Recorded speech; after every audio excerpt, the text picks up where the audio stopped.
Peut-être Fanny, avec votre dressing et nos dressings qui sont quand même assez importants. Présentation oblige, hein, c'est juste professionnel, hein, évidemment. On est parfois un petit peu utilisatrice de Vinted. Et bien, sachez que les vendeurs qui sont présents, mais de manière beaucoup plus professionnelle que nous, eh bien, ils vont devoir être prudents puisque dès le 31 mars prochain, ceux qui gagnent un certain montant sur ces plateformes numériques devront déclarer ces revenus au fisc. Alors, pourquoi ces changements de législation? Bonjour Grégory. Bonjour Vanessa, bonjour Fanny. En fait, voilà, les utilisateurs de Vinted ont peut-être reçu un mail ou une notification sur leur application annonçant un changement dans la politique de confidentialité, ces petites lignes que on passe souvent très vite sans forcément les lire.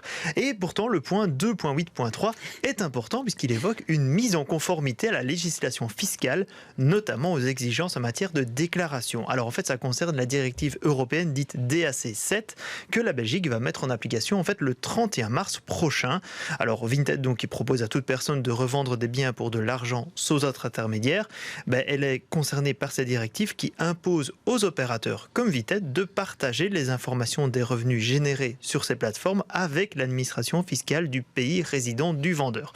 Cela signifie que dès janvier 2024, Vinted va signaler aux autorités fiscales belges celles et ceux qui ont effectué 30 transactions ou plus ou qui ont gagné plus de 2000 € sur l'année via la plateforme. Alors Vinted prévient au Newsblad que si les vendeurs ne remplissent pas justement le fameux formulaire DAC7 qui sera mis en place sur l'application, les ventes de l'utilisateur seront masquées et les utilisateurs ne pourront même plus récupérer l'argent sur leur portefeuille, donc il faudra être prudent. Est-ce qu'on sait déjà comment les revenus vont être taxés? Alors le SPF Finance indique qu'il y aura 3 cas de figure. Alors si c'est exceptionnel, par exemple pour une année vous dépassez ces 2000 € les 30 ventes par an parce que simplement vous avez fait un déménagement, vous avez revendu quelque chose d'assez important, là vous ne risquez rien a priori. Si vous vendez de manière régulière sans que cela soit votre activité principale, ça c'est le fisc qui le déterminera, les revenus seront à mettre dans la case revenus divers et occasionnels et ce sera taxé à 33%.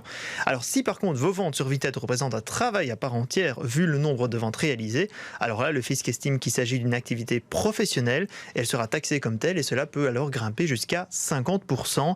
Alors Vinted annonce déjà qu'elle prévoit de notifier justement les plus gros vendeurs pour les prévenir de la nécessité de se mettre en conformité avec la loi belge. Et Grégory, est-ce que d'autres services sont concernés par cette directive précisément? Oui, parce que la DAC7 ça concerne toutes les plateformes numériques d'économie collaborative, cela concerne donc aussi eBay, Airbnb, Etsy ou encore Blablacar.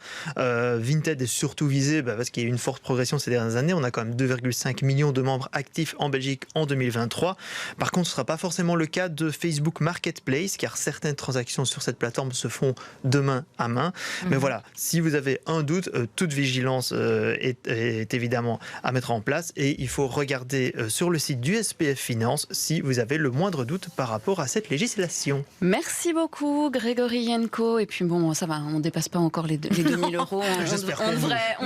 Moi, j'avoue, j'ai un peu la flemme de faire le petit paquet de l'envoyer. En plus, il faudra faire encore un formulaire en plus. Vous imaginez, alors, c'est pas pour moi ça. Merci beaucoup en tout cas pour vos explications. Merci Grégory.